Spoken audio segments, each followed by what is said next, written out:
Welcome back to another episode of the Kings Pulse podcast presented by the Kings Herald. My name is Brendan Nunez, out here in Las Vegas for the NBA Summer League covering the Sacramento Kings. And today's episode is going to be a little bit different. Last episode went into the California Classic and some of the first Vegas game with Drew and sort of broke it down from our perspective. But I've been lucky enough the last 2 days to get to have one-on-one interviews with Coach Luke Loucks, Neemias Queta, Colby Jones, and Jalen Slawson. And just for clarity's sake on when these interviews took place, the Coach Loucks and Neemi interview were today, which is Monday at shoot around prior to their nighttime game. I believe it's a 7:30 tip against the LA Clippers Summer League team. And then the conversation with the two rookies and recent draft picks for Sacramento, Colby Jones and Jalen Slawson, took place yesterday. So again, one Summer League game had taken place in Vegas and the California Classic had been completed when these interviews took place. But I'm going to do it a little different. I'm just going to give you guys these interviews. I'm just going to play the audio for you guys and, just let you be a part of this rather than, turning it into an article or maybe just picking bits and pieces. I want to try something a little bit different and see what you guys think. I will say, because this is a first for me, the audio I'm getting used to the best way to go about doing this when it comes to audio quality and leveling. And, for context, the Colby and Jalen interviews take place in a lobby of a hotel, so you're going to hear background noise. The Coach Luke Loucks and Neemias Queta interview take place in a gym right after practice, so you'll still hear maybe a little bit of background music. Apparently it was a Drake day today. Not actually a Drake day, but you could tell that there was a lot of Drake going on. So you might hear a little bit of that in the background, squeaking. At one point during the Loucks thing, the buzzer goes off for half a second. I did edit a majority of it, so it might only scare you for half a sec. So there's little audio things, but that's what comes with the setting that these interviews are in. But I thought that it would be good for you guys to get to know Colby and Jalen specifically and hear them talk. Really, these are just new people to the fan base. And then when it comes to Coach Loucks and Neemias Queta, those were a little bit of a better setting for some smoother audio. And Luke is just an amazing interview, the same way that Coach Mike is, Coach Brown. And for Neemias Queta, he's in a weird spot with his contract situation. So I'll break down a little bit of what each one kind of my thought process was. For Colby and Jalen, I just wanted to ask them about, it's only been about 2 weeks, a little over 2 weeks since they got drafted. They've already gone through a training camp with this team, had their intro interviews, and then played 3 games in Summer League, which includes the full Cal Classic, moving out to Vegas and playing 1 game. And they got drafted a little over 2 weeks ago. So I kind of asked what that process is like. I'll ask them a little bit about their relationship with guys and things like that. But there are some, on-court related questions that I throw in there as well. But that was a little bit more focused on adjustment to the NBA on and off the court for Colby and Jalen. And those are shorter, maybe about 4-minute conversations with those guys. Neemias and Luke, I got for a little bit longer. Neemias is a very interesting one to me, Neemias Queta, because, again, he does not have a contract going into next year as of right now.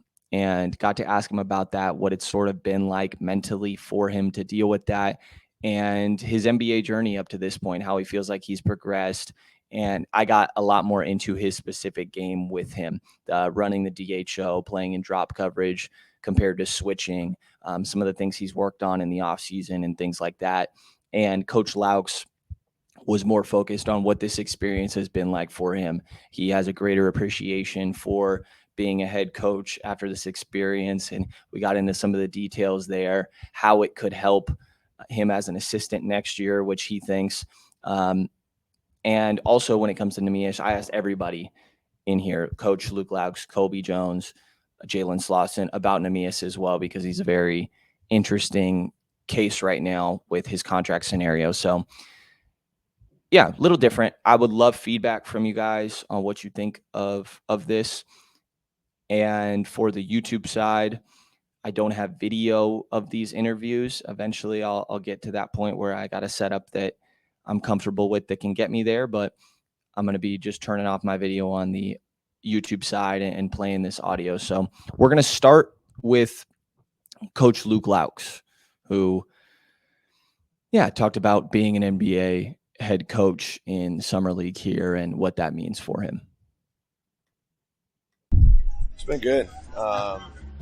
It's what I expected. Learning a lot, both on an individual level and as a team. I think anytime you're in this position, you keep an open mind. You learn so much. I think I'm going to be a much better assistant coach next year for Coach Brown because he gave me this opportunity. So, again, super grateful, and I'm having so much fun. Can you go into that a little more? Like, what aspects do you think? You talked about, like, you have a lot more respect for Coach Brown and what Jordy did last year. Like, what specifically has opened your eyes in this process? Yeah, I think first off, it's not not that I know everything basketball. I still have a ton to learn, but the basketball portion comes pretty easy if you prepare and you plan. It's all of the managing. It's managing the staff. It's talking with your medical staff, doing media.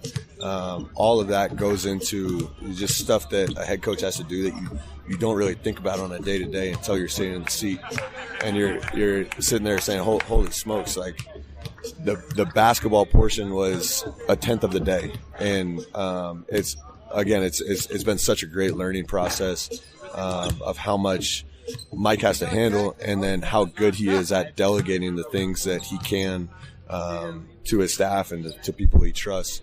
So it's been so valuable for me to feel this on a much smaller level.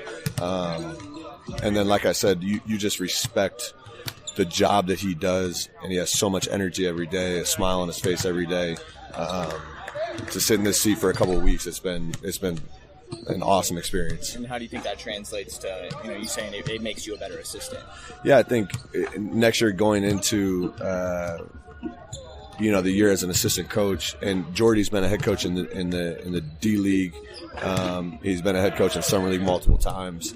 And he said the same thing, like when you sit in that seat, it makes you a better assistant because you respect, number one, you respect the time so much more. Like Mike is so good about asking his staff for opinions. And he needs just a clear, concise opinion, and sometimes I'm a storyteller, and like knowing now what he has to go through every day, not that we have a good enough relationship, to still, talk on the phone for hours after games, but like sometimes he just needs an answer, and sometimes you just need to give him an answer. And if you don't have one, say you don't have one, you look at some film and get back to him. But I think just respecting his time more, but also like I'm in awe at the job he does with his staff and how he values everyone's opinion, how he uses different staff members for different things. He's like, now sitting in this seat, what he does is masterful. What's the balance been like for you between maybe trying to get some of these guys to expand their game, and then also just the biggest emphasis being winning? Yeah, I think it's always a balance. As an organization and as a competitor, every time you step on the court, you want to win. Whether it's practice, whether it's drills, whether it's obviously in games, that's the ultimate goal of what we do, and everything we do is to try to win. But how you get there, I think, is the most important part. It's about building the right habits. It's about, showing up every day with a purpose. It's about organizing the right way. It's about planning the right way. And I think as an organization, from top down, from Monty and Wes Wilcox, from Mike Brown, and then on down through his staff, we have a lot of talented people that are super motivated to win. And when you get that in an organization, good things happen.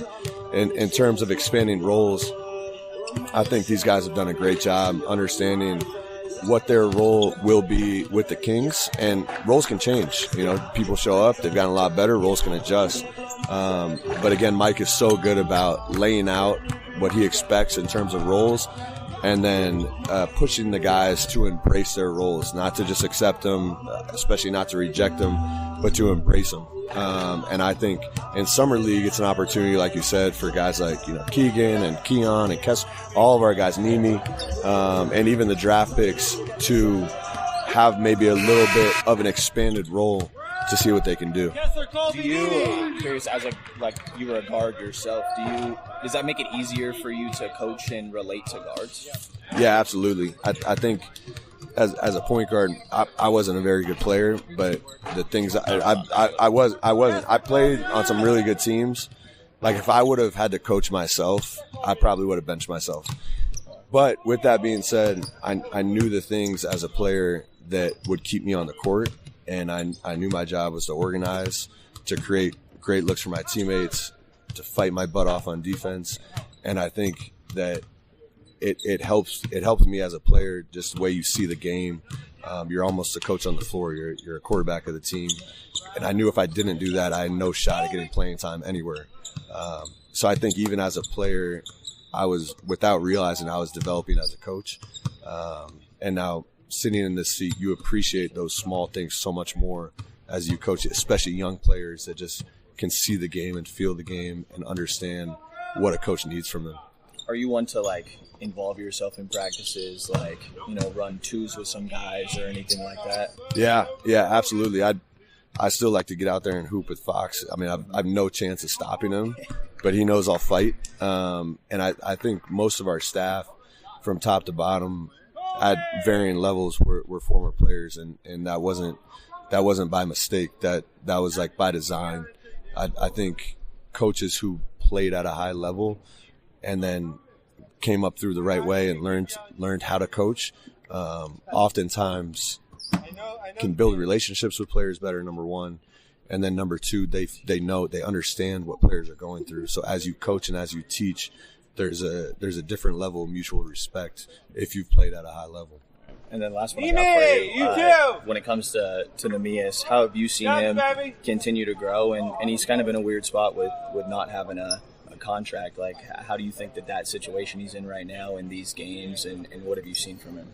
Yeah, I think first and foremost, I told the staff this morning, Nemi shows up every day with a great attitude, not a good attitude, a great attitude. He always has a smile on his face. He always shows up and works his butt off. So from that aspect, I commend the kid. Obviously, he's super talented. He's huge. He's young. I thought he had a really, really productive year last year, primarily in the G League. And so far in Summer League, he's had his ups and he's had his downs. I thought he, not single-handedly, but he had a huge part in our win last game against Atlanta. And I'm excited. I'm excited to coach him for the rest of Summer League. I think he's handled the situation he's in with class and professionalism, and I love coaching the kid. That was Coach Luke Loucks. You guys can, I'm sure, see why I love talking to Coach, and it seems pretty easy to see why him and Coach Brown would get along as well. They present themselves very similarly, extremely well-spoken. I love that if I was a coach, I would bench myself too. And yeah, just great perspective from Coach Loucks. I'm going to move right into Neemias Queta's interview now. I asked him about Coach Loucks. Obviously, you just heard him talking about Nemi, so we're going to get right into the conversation that I had with Nemi right after that as well. Big picture, this is going into year 3. How do you feel like your NBA journey has gone up to this point? I feel like I've been steadily growing. Every year I get better. I feel like I've been getting put in position to get better and work on my skills on both ends of the court. And I feel like I'm becoming a more complete player just from being in this type of environment.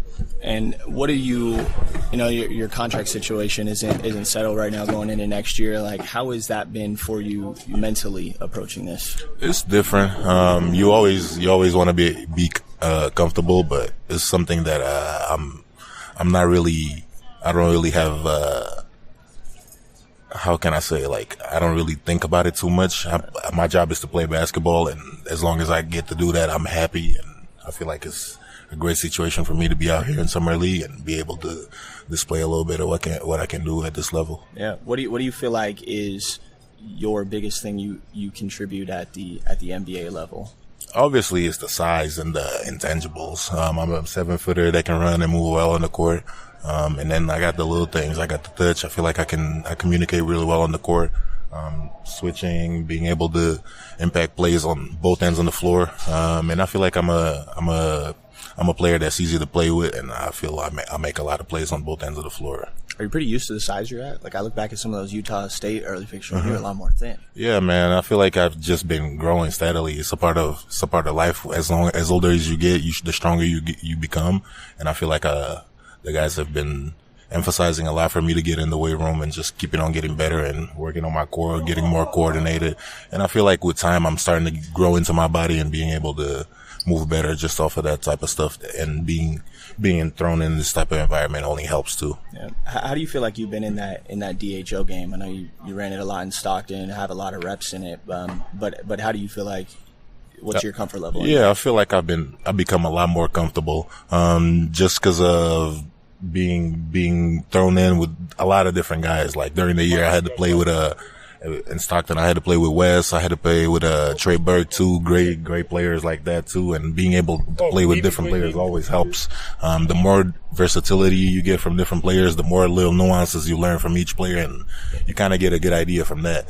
Also, this summer I was handling the ball a lot back home during the runs, and I feel like it just gave me a level of comfort. So I feel like I'm able to handle the ball a lot better, and I don't feel like I get rushed a lot anymore, and I make the right decision most of the times. Mm-hmm. Handling the ball in like DHO post-up sort of DHO post-ups, sometimes bringing the ball up the court and initiating the offense like that, but I feel like it's just things like that only help me on the long run, for real. Gotcha. And then defensively, when it comes to like guarding a pick and roll, do you have a difference in comfort between like going drop or switching? They were talking about you switching a lot last year. Yeah. Like I feel like drop is always going to be the thing that got me to the NBA. That's the thing I've done my whole life for the most. But I definitely feel really comfortable switching out on the perimeter and making sure guards have a hard time getting a shot over me. I feel like I got the length. I move my feet pretty well, and I got the strength for the bump and moving after the second movement. So I feel like I can do that pretty well. It's just a matter of what the scheme is and what the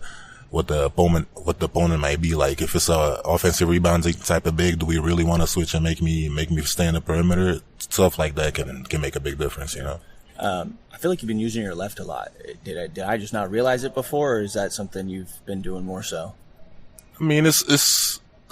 I mean, for example, if I work on it right now this summer, I'm definitely going to try and showcase it right away. You know, like it's times where I use it a lot more and times where I don't use it as much, but I feel like I'm comfortable enough to use it at any point of the game just as much as my right hand. Obviously not jumpers, but stuff like, hook shots, floaters, stuff like that. I feel like I'm very comfortable with it.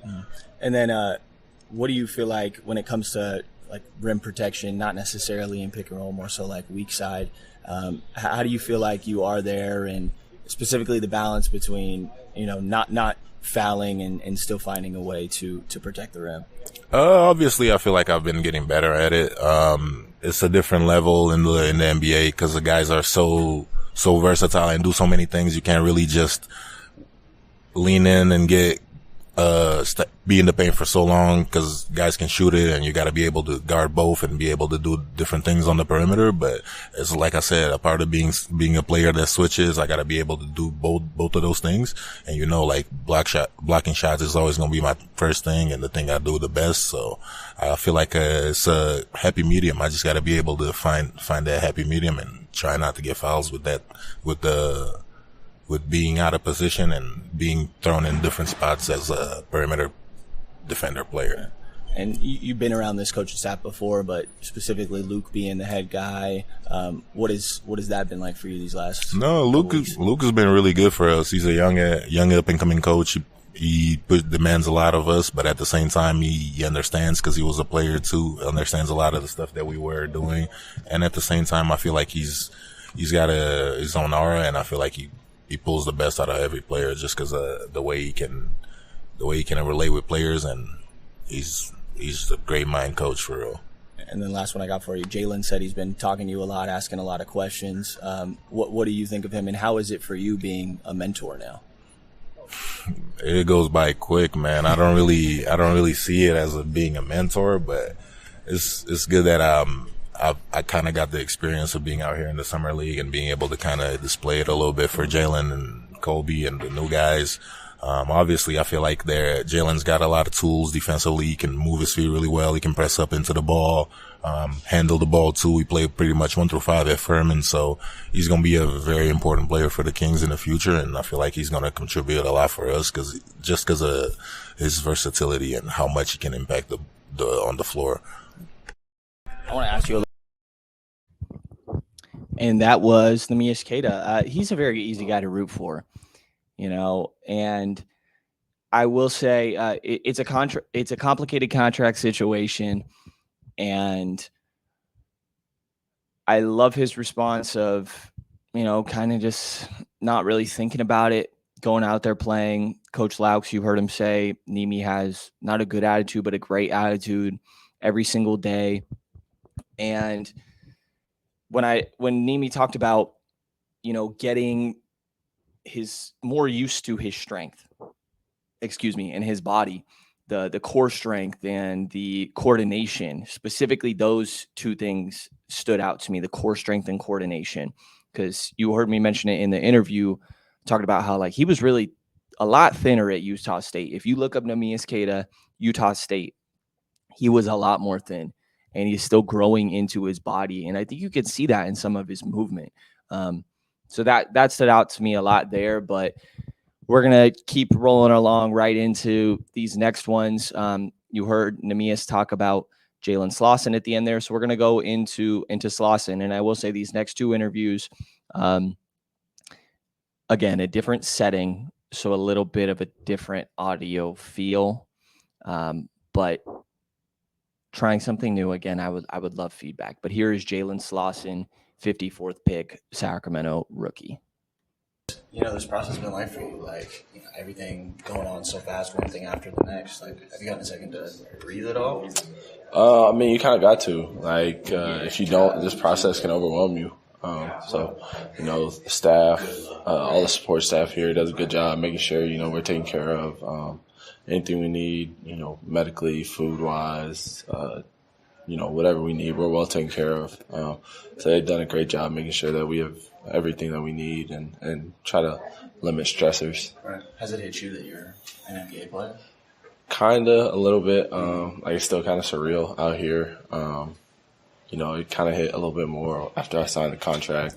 But, every day it gets a little more real. The coaching gets a little bit harder. We're kind of out of the, cupcake phase, and Luke's starting to push us a little bit harder. Dutch starting to push us a little bit harder. So, they're doing a great job, forcing us to adjust, Colby and I especially. But, it's been great. What's the adjustment like for you just to the NBA game? Mm-hmm. It's different, I've talked about it a lot. Everybody here is a lot faster, a lot stronger, a lot smarter. Everything happens a lot faster. You're expected to pick up on adjustments a lot quicker. But it's great, it's what we strive for our whole life.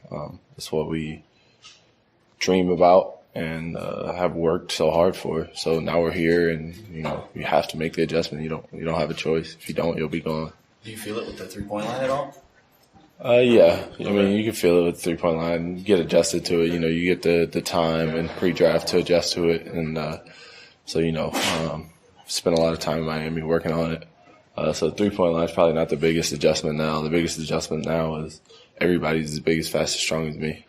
I would say that's the biggest adjustment. What about that, specifically, when you're playing the 5? I think they played with that a little last game. Something you did at school. How tough is that to get accustomed to with that size difference you're talking about? It's tough, but you got to do your work early. Dutch and Luke do a good job coming up with schemes that'll help me when I'm guarding the 5. My teammates do a good job talking to me, letting me know where they are. They do a good job having my backside if I'm in the front. Do a great job helping me rebound. So, it's all good. It's all plays into the game plan. Right. What have you seen from Neemi out there? Man, Neemi's great. Neemi's a great leader, first of all. Tells me everything that he has to know. Has taken me under his wing. But he's really physically imposing. He's big, he's strong, he's athletic. He can run the floor really well. And he's seen a lot of ball. I think this is year 3 for him. So he understands that, it's kind of like now's his time. And, you can see that he completely took over the Atlanta game. We definitely don't win that game if he doesn't play well down the stretch. So with Neemi, it's just like he can do it all. He can give us everything, protects the rim, rebounds, runs the floor, sets good screens, finishes very well offensively, offensive rebounds. So. And for yourself, how do you feel like the Cal Classic games went, and then that first game here in Vegas? Still working out a little bit of nerves. But I feel like I'm never going to be a guy who's going to give you 20 a night. I'm going to kind of do a little bit of everything, get a couple assists, grab a couple boards, maybe throw an open 3 in here and there. But, I feel like still working out the nerves, still getting adjusted. I'm starting to get a little bit more confident. The coaching staff's done a great job. The team's done a great job instilling confidence in me. So, the adjustment period is kind of over now. It's kind of go time. Like, got maybe another game to finish your adjustment period, and then after that, kind of getting into who you are, being who you are. Yeah, I think you definitely saw Jalen Slawson have an adjustment period those first 2 games in the Cal Classic. And the one thing that I want to point out is after that, I had tweeted out the quote where Slawson is talking about, he never thinks he's going to be a 20-point per game scorer in the league. It's about doing all the little things. And some people were like, on him about, well, oh my God, this guy has no confidence. It's never going to work. Like, I think that is an amazing mindset. This guy's the 54th pick, people. Like, just being real, this guy's not scoring 20 a game in the league. And if he eventually grows into that, it will be a process. It won't happen right away. And I promise you, if he gets to 12, he's going to believe he can jump to 15. If he gets to 15, he's going to believe he can jump to 20. He's not saying it's impossible for him to ever be that player. What you're hearing is a guy that's already accepting and self-aware of what his role in the NBA is going to be. And I think that's a great thing. So that's the thing I wanted to talk about here about Slawson before moving on to Colby. And as you can hear with this audio, it is a little different. I wasn't planning on presenting it this way, so I didn't do a great job of pointing the mic back in my direction when asking questions, but hopefully you guys can still hear that okay. And the last one we're going to move on to here is the conversation that I got to have with pick 34. Pretty confident that was 34, Colby Jones. This process been like for you? You have all this happening so much back to back, and just kind of what's it been like getting to this point? Yeah, it's been really fun. A lot of things being thrown at me, but I'm just trying to take it all in. It's my first time really out here in Vegas and in Summer League, so just really trying to enjoy it with my guys, enjoy it with the team, and it's been a great process so far. Are you all right with the heat? Nah, this heat's something else. It's just like overwhelms you, but I'm trying to get used to it, but I feel like you really can't. Right, it's aggressive. Yeah. What's the adjustment been like on the floor, and getting used to the NBA game? Where's the biggest adjustments there? Yeah, just getting used to the speed and the skill level. I feel like everyone on the court has a great skill level and just a lot stronger, a lot faster. So just feel like just the physical part. And then on the mental side, just really just making the right reads because, like with the defensive being more athletic, you got to be quick on your decisions. So just kind of get adjusted to all that. Is the 3-point line an adjustment at all? Yeah, I would say it was at first, just like right after I came out of college, but I feel like throughout the summer I've just been working with that, so I'm getting more and more comfortable with it. And then at college, last year, your 3-point shooting took a big jump. Like, what went into that? Yeah, I would just say a lot of reps, just getting confidence from just putting the time in practice, and I feel like that's really all it was. And then positionally, I think we've seen you play like 1 to 3 here. And you're a guy that, is versatile, but what do you feel like is sort of the difference in playing those different spots? Yeah, I mean, I feel like all of them have their own unique situations, like bringing up the point. I really haven't played that. So I feel like that's been really good for me, just to try out different things and getting reps at the one and guarding their one. And then being on the wing, just being able to have to guard taller, more physical players. So it's all been really good, though. Do you feel the physicality difference? I feel like Luke has said that word to me a bunch. I can only imagine how much he says it to you guys. Yeah, no, definitely. Definitely was just the big, especially going around screens, trying to get around those, and then battling with them in the paint. So, yeah. And then when it comes to Nemi, what have you seen from him as you've gotten to know him on and off the court? He's been really cool. He kind of just he actually helped me out with the Wi-Fi here in the hotel. So that was really cool for him to help me with that. But, he's a beast down low in the paint. Kind of last game we kind of just fed him. He kind of just carried us to that win. So, he's been really good, though. You couldn't figure out the Wi-Fi? Nah, he told me I had to, unplug the Ethernet cord from, I had to lift something up and then plug it into my PlayStation. So, he helped me out with that. Okay. Defensively, when it comes to ball pressure on these guys and how much faster they are, how does that affect? What's those adjustments like for you? Do you got to back up a little bit with some of these guys, or when it comes to containing the ball, how has that been different? I've been trying to pressure. That's what they want us to do, so I've been trying to get used to that. But like you said, the speeds more quick at this level, so I'm really just trying to adjust to that. Just trying my hardest out there, trying to just compete, and I feel like that's what it comes down to. And is there anybody on the team that you've got to pick their brains a lot? In my mind, somebody like Keon plays similarly to you and has a year experience. Is there anybody that you've got to kind of pick their brain? Yeah, definitely with Keon. I've actually been talking to him a lot, just off the court things, just life in the NBA. So I've kind of close with him, and then I feel like just everybody just trying to pick their brains. I make a bad play, I kind of talk to them, see what they would do, stuff like that. So it's been going good. All right. Well, again, I hope that audio levels and some of the background stuff was all right for you guys, but I wanted to share it again for you guys to get a better impression of Colby and Jalen and kind of how they speak, how they go about their business, what this adjustment has been like. I think they're guys that clearly are, team oriented and understanding of their role and excited to be a part of this. And obviously Neemias, his situation is very interesting.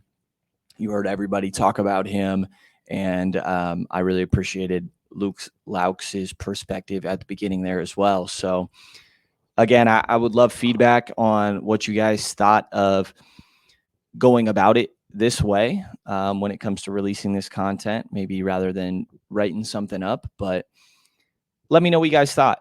I'm not going to share too much of my opinions on some of the things they heard, because I'm sure that you guys hear my opinions all the time. So I'm going to leave it at just what you heard from those guys. Let me know what portion stood out the most to you. And again, I would really appreciate feedback on this type of content and presenting it in this format. I will get more comfortable with the audio and leveling and, point my own mic towards me when I'm asking questions, etc. So I will improve in the process, but feedback is much appreciated. And thank you guys for the support. Means a lot.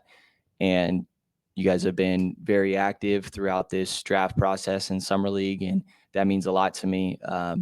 I'm blessed to be able to be out here and have these conversations and have these experiences. And a lot of that is because of the support that you guys have had. So I can't tell you how much I appreciate it, and how much I appreciate also all the people at the Kings Herald that are another big reason that I am out here. Take a look at their Patreon, their site, first of all, to see work from myself and all the other great guys and gals, and take a look at their Patreon as well if you are able to and willing to support local independent Kings coverage. So if you enjoyed this episode of the Kings Pulse podcast, please subscribe, rate, and review, and you'll hear from me again next couple days.